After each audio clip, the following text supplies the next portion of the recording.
একসময় দেখেছি দাদি নানিরা শাড়ি পরে সংসারে কাজ করেছে, তখন মনে হতো কবে আমারও বিয়ে হবে, কবে আমিও শাড়ি পরে সংসারের সব কাজ করব।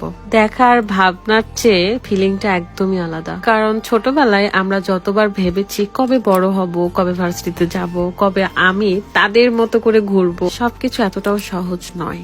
আসসালামু আলাইকুম, কেমন আছেন সবাই? কাশবনের সেই গরম থেকে উঠে আসার পরে বাহিরে হালকা পাতলা নাস্তা করতে গিয়েছিলাম। দেন বাসায় ফিরে ফ্রেশ হওয়া আর ঘুমানোর আগে ভাবলাম যে চাটা করেই ফেলি। মানে হলো আমার ওজন কমানোর চা, অর্গানিক স্লিমিং টি। আপনারা অনেকেই বলছিলেন আপু আপনি এত তাড়াতাড়ি শুকালেন কিভাবে? আবার কারণ কিছুদিন আগে তো আমাকে একটু গোলমোলই লাগছিল, আসলে তাই আমি একটু বেনিয়মে চলছিলাম। আর আপনাদের কাছে তো আমি কথা দিয়েইছি যে কিছুদিনের মধ্যে আমাকে আবারও আপনারা স্লিম দেখতে পারবেন। বানানো খুবই ইজি। 1 গ্লাস গরম পানির ভিতরে 1 চামচের মতো স্লিমিং টি দিতে হবে। তো পানি গরম হতে হতে আমি একটু ডিমগুলোর সাইজ করব, কারণ ডিমগুলো গ্রাম থেকে নিয়ে আসা হয়েছে, মানে আমাদের খামার থেকে নিয়ে এসেছি 100টা ডিম, বাট এখানে 90টা আছে। ডিমের খাচ্ছি, খুলতে না খুলতেই দেখি পানির বলক উঠে গেছে, তাই ভাবলাম যে চাটা তৈরি করেই ফেলি। এই তো দিয়ে দিলাম 1 চামচের মতন। এখন এটাকে 3-4 মিনিট ফুটিয়ে নিব। এটার গন্ধটা এত সুন্দর আসে, মানে মনে হয় মশলা চা। চা আমার হয়ে গেছে, এখন এটাকে ছেঁকে নিতে হবে, বাট ছাঁকনি খুঁজে পাচ্ছি না।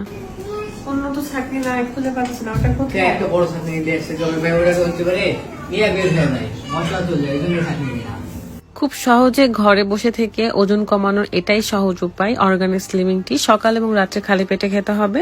যারা প্রেগনেন্ট তারা খাবেন না, কিন্তু বেবি হওয়ার 2 মাস বা 1 মাস পর থেকে খেতে পারবেন, কারণ এটা একদমই অর্গানিক একটা চা। নিতে চাইলে এখনই ইউনিক কালেকশন ফেসবুক পেজ থেকে আপনারা অর্ডার করবেন। পেজটা ডেসক্রিপশনে দেওয়া থাকবে, চেক করে নেবেন। চাটা ছেঁকে নিয়ে আমি রেখে দিয়েছিলাম, কারণ একটু গরম বেশি, সো আমি এই কাজটা কমপ্লিট করে চাটা খাবো। আবার আমি আগে থেকে শাড়ি পরাতে কমফোর্ট এবং শাড়ি পরে কাজ করাতেও কমফোর্ট ফিল করি। রাদেরও শাড়ি ভীষণ পছন্দ। বিয়ের পর 2-3 বছর শুধু শাড়ি পরে থেকেছি আমি সংসারের ভেতর। চাটা খাওয়ার পরে আমার মনে হবে যে অনেক বড় একটা কাজ থেকে আমি বেঁচে গেলাম। ফ্রেশ হওয়ার পর অনেকটা অলসতা চলে আসে, তাই আগে থেকে আমি এই কাজটা করে নিচ্ছি, মানে চাটা খেয়ে নিচ্ছি। আমি না এবার গ্রামে গিয়ে কিছু জিনিস ফেস করলাম। সেগুলো হলো, যখন আমার বিয়ের পর শ্বশুর বাড়ির লোকজন দেখতে আসতো, তখন তো আমি চিকন ছিলাম, মানে পাতলা ছিলাম আর কি। আর এখন তো হেলদি হয়েছি, মানে বিয়ের পর এক চেহারা ছিল, আর এখন বিয়ের প্রায় 8 বছর হয়ে গিয়েছে, তাহলে তো অবশ্যই একটু চেঞ্জ হব, তাই না?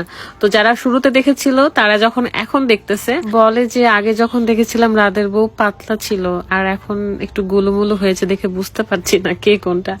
তাই এখন আমার একটু জিদ কাজ করছে যে আমি আবার আগের মতো হয়েই দেখাবো। কোনো বিষয় নিয়ে যদি আপনি রাগ করেন কিংবা জেদ করে সেটা করার ইচ্ছে পোষণ করেন, অবশ্যই সেটা কমপ্লিট হবেই হবে, কিন্তু সেটা অবশ্যই ভালো কিছুর হতে হবে, ভালো কিছুতে জেদ করতে হবে। চা খাওয়া শেষ করে আমি আয়নার সামনে এসে একটু ঢং করতেছিলাম, কারণ এত সুন্দর করে সেজেছি, একটু টুকটাক টিকটক না করলে হয় বলেন? এখানে আমি শাড়িটা সুন্দর করে দেখাচ্ছিলাম, এত সুন্দর আর এত কমফোর্ট শাড়িটা পরে। সো ভালো থাকবেন সবাই, আজকের মতো আমি বিদায় নিচ্ছি। আল্লাহ হাফেজ, আসসালামু আলাইকুম।